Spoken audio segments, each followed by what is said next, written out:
और अब आपको खबर देंगे, चाइना तिजारत से वाबस्ता अफराद भी कोरोना वबाई सूरत हाल से मुतासर हुए हैं। गुज़श्ता 2 साल से बेरोज़गार हैं, मगर बाज़ अफराद ने हिम्मत नहीं हारी और छोटे कारोबार पर तवज्जो दी है। बोल न्यूज़ के नुमाइंदे नदीम खान भी एक ऐसे ही बाहिम्मत नौजवान के साथ मौजूद है जो पाक चीन तिजारत कोरोना की वजह से बंद होने के बाद आइसक्रीम फ़रोख्त कर रहा है। जी नदीम।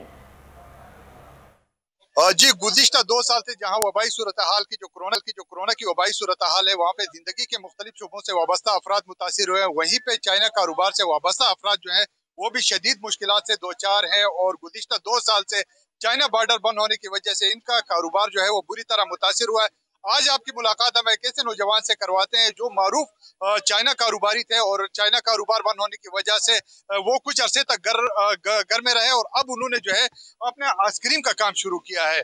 इसके जज्बे और इसके हौसले के हवाले से बताते हैं। आप एक मारूफ चाइना कारोबारी थे, आपने एक छोटे कारोबार को तरजीह, इसके पीछे क्या लॉजिक है?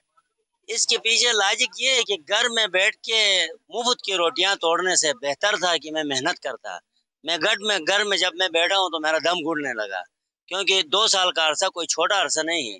बहुत शुक्रिया जी। बिल्कुल आरिफ साहब के जज्बात, मारूफ चाइना कारोबारी थे, आज उन्होंने जो है अपना आइसक्रीम का काम शुरू किया और बड़े बहुत शुक्रिया नदीम खान अपडेट करने के लिए। सब्सक्राइब करें और बेल दबाएं ताकि कोई खबर रह न जाए।